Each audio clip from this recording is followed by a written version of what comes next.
Hi there, my name is Elise, and I am a holistic wellness coach specializing in integrated attachment theory.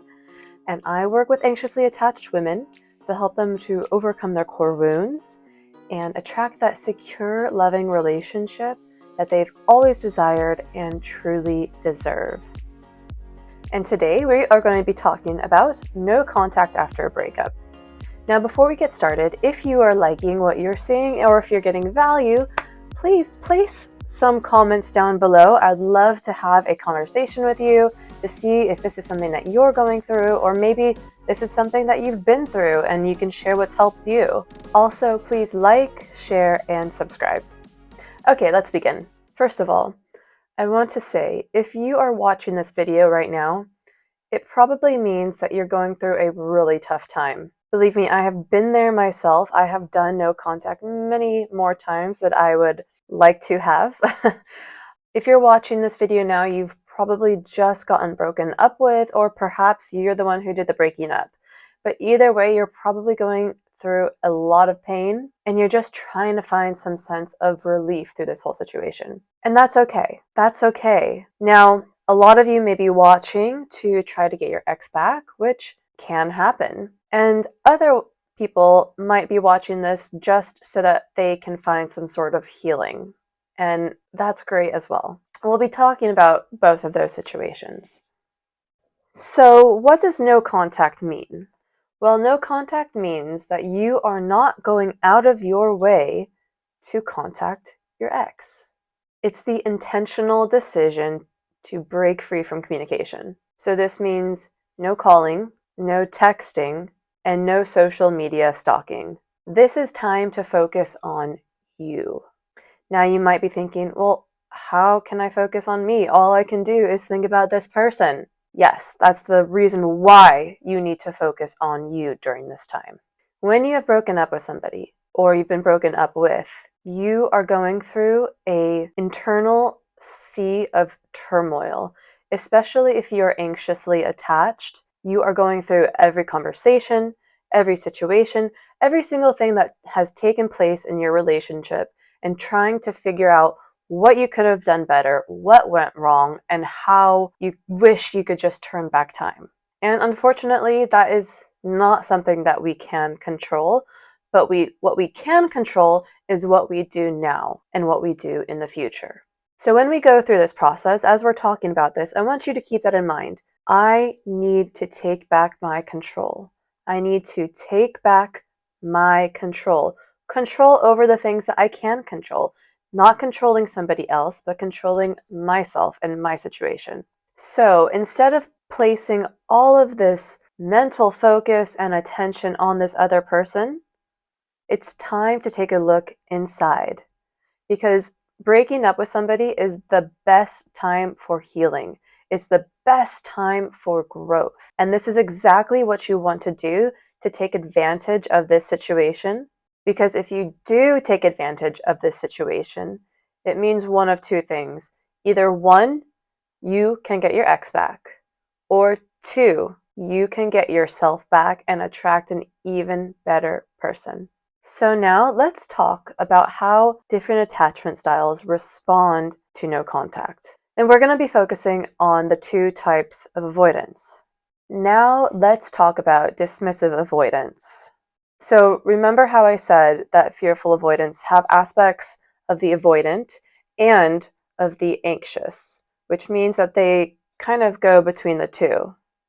Well, dismissive avoidants, on the other hand, don't really have that anxious part of them. I mean, they might have, well, they always have a low-level anxiety, but they don't respond like an anxious person would. They actually, when there is a breakup, they feel extreme relief.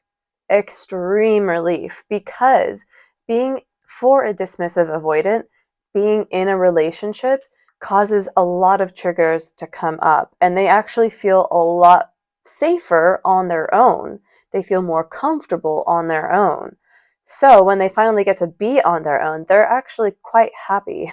So if you do see them, they do also like to get into their creature comforts, going out, partying, playing video games, smoking, getting into bad habits. And that's the typical way that a dismissive avoidant copes with all aspects of their life. It's no surprise that they act this way after a relationship, after a breakup as well. But you might see them completely, totally unfazed, like it doesn't affect them at all. And to a certain extent, it doesn't, because they push down their feelings so much that they actually become numb to anything that they're feeling inside. So when they're numbing, they're pushing down their feelings and they're using distractions like video games, binge drinking, having casual flings to distract them from everything that's going on beneath the surface. And for dismissive avoidance, this deactivation phase can actually last quite a long time. I would say 6 months minimum. It's usually even longer than that, if anything at all, because a lot of dismissive avoidants, they hate conflict, absolutely hate conflict. So they would rather start something new than even try going back to a previous situation. Now, it's not unheard of. They do sometimes go back to their previous partners, but it's not likely, in all honesty. So now that I've talked about how both the fearful avoidant and the dismissive avoidant reacts to no contact, let's go back to talking about what no contact is going to do for you. Remember, this is not a game. We're not trying to manipulate people. We are just trying to do what's best for us in the end. No contact is your opportunity to self-assess, to take care of yourself, to focus on you and what you want in life, and to do things that you've never done before. Do things that you've been putting off for such a long time because you've been so focused on this other person. It's time to reclaim you back. And you can do such tremendous work during this time, so much healing and self-discovery. And it's usually in these post-breakup times that people, they start to flourish. Yes, at first it hurts so bad. It hurts so bad that sometimes you don't even want to get out of bed because you can't imagine life without this person. But things do get better. They do. I promise you. I promise you. I promise you. I've been through this so many times. And every time I have to remind myself this. No contact is what's best for you. Sometimes the best thing to do is just to do no contact, in essence, to get this person back. But underneath it all, you know that it's what's best for you. Once enough time passes, you start to rediscover yourself, and you start to work on yourself, and you start to heal, and you start to grow, and you start to see this person that you've been with in the past and who you've been trying to get back, and you now start to see them differently, and you realize that's not what I want anymore. I've now done so much work on myself that I want someone who's on my level now, because that's the thing. That is the key thing. If you are breaking up with someone, it means that something has been broken in the relationship. Something went wrong. And in order for things to work again, it means that you both have to do some healing in order to repair whatever went wrong. Even if one person does healing and the other person doesn't, it's not going to work because you're not on the same level anymore. So I highly, highly, highly recommend that if you go no contact and if your ex reaches out to you, really think about, is this something that you still want? When you go back and see them, if you go back and see them, ask questions. What have they been doing with their time? Have they put in any effort into healing themselves?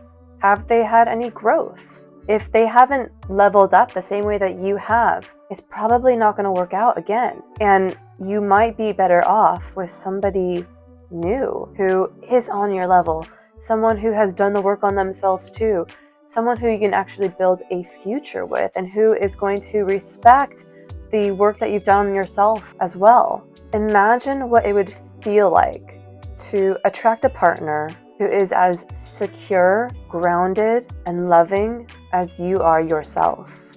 That's the power of this transformation process. Going no contact is not about getting your ex back. It's about giving yourself the space to evaluate who you are and who you want to become, and to take the journey along that process to make that transformation. So, as difficult as it may be, embrace this journey. Embrace it. This is one of the chances that you have to really do some transformative work on yourself. Remember, you're not just moving on, you are moving up. You are leveling up to a higher version of yourself. And every moment that you invest in yourself is bringing you closer to that person that you truly deserve to be with and who truly deserves you. So that's all for today. If you've liked what you have seen, please like, share, subscribe, and make some comments. I want to hear about your journey.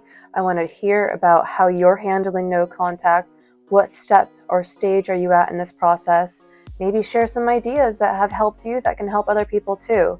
Let's get a conversation going and build a really supportive community. That's what I would truly love. And I look forward to seeing you again soon. Take care.